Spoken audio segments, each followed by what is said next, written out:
Rick, thank you. Well, it is all about the eyes of March in this month's edition of Up and Adams Science. March is the American Optometric Association Save Your Vision Month. So today we're talking all about eye health tips for kids and families.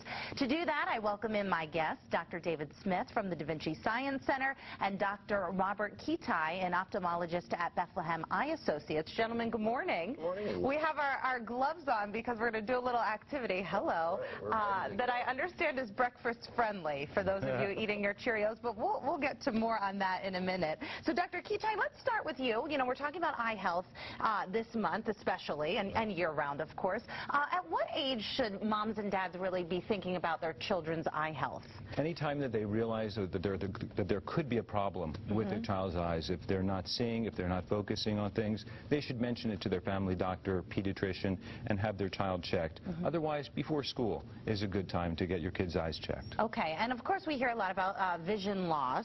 What are some of the things we can do to prevent vision loss? Most important thing, an ounce of prevention, pound of cure. Protective eyewear. Yeah. Your kids learn by example all the time.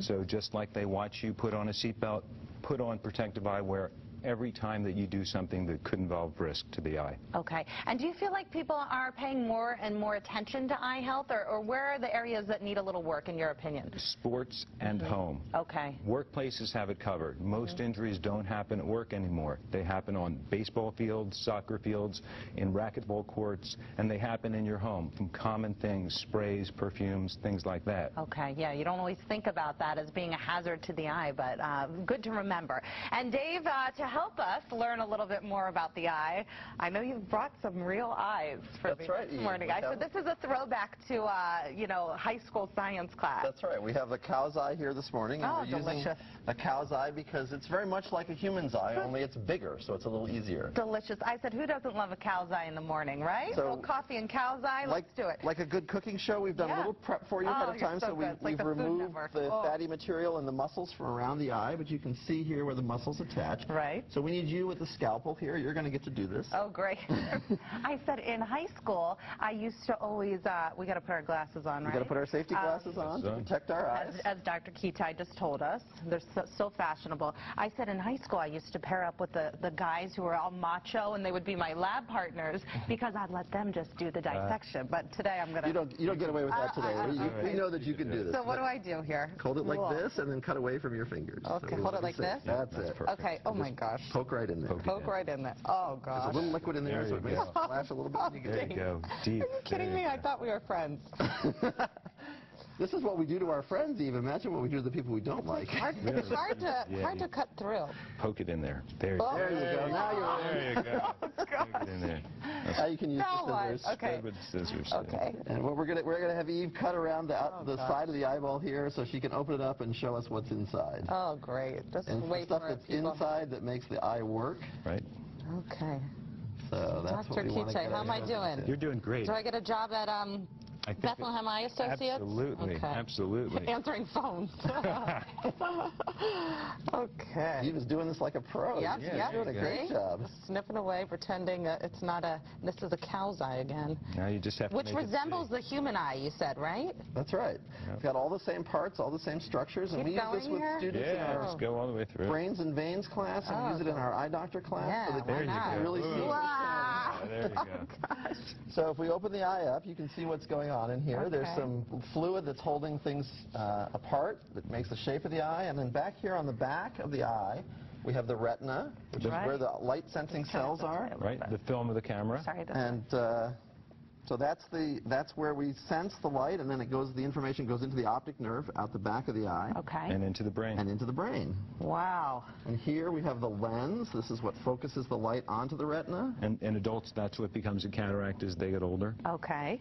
I love what Dr. Kitai said to me before we got started. You can slice it open. The key is putting it back together and making sure someone can see. Yeah. That's your job, right? That's right. I don't think that's right. This is not going to work for this eye. I work for TV, right? Wow. That's pretty interesting, huh? And inside the front of the eye, we have the iris, which is what we think of as what makes the pupil of the eye. That's what gives your eye its color. Okay. And that's what regulates the amount of light coming into your eye. Wow, who knew? And the eyeball's in front of that, we have the cornea, complicated. which is a tough clear piece that protects the eye. Okay. Keeps the garbage out of it. Tilt it this way a little bit. There you go. Very interesting. Now, some people would say this is a little gross. And speaking of gross, here's my transition to grossology coming up at Da Vinci. Tell us a little bit about that. Absolutely. Opening May 18th, we have our next fantastic traveling exhibit, Grossology, which explores the stinky, slimy, crusty, runny parts of our body and the science behind them. And if anybody's ever wondered why you get a runny nose or why you have body odor, this is the exhibit for you. Right. Okay. Well, answer to all your questions that you might have at Grossology. And thank you for that demonstration. I mean, it just goes to show you how complex the eye is, and we really need to protect it. There's a lot in there. Okay. All right. Excellent, gentlemen. And we have some great activities coming up for Easter. That's right. We have our Excellent Adventures at the Da Vinci Science Center this weekend, where we'll be doing our very famous and favorite egg drop always off the balcony of the second floor. And then we'll also be doing other kinds of science activities all weekend long. We're open Friday, Saturday, and Monday. Super. And of course, you guys always have great activities going on, so you can check out your website, davincisciencecenter.org. We also have an at-home activity that doesn't require a cow's eye. That's right. There's no dissection involved. Don't go purchase a cow's eye, but that will be on our website. It's a great way to learn a little more about your own vision. Sounds great, guys. Thank you so much for that explanation and those safety tips, Doctor, and a little lab lesson. I love a little lab lesson in the morning. So we're going to wave goodbye with our blue gloves, and we will be right back after this. So stylish. Absolutely.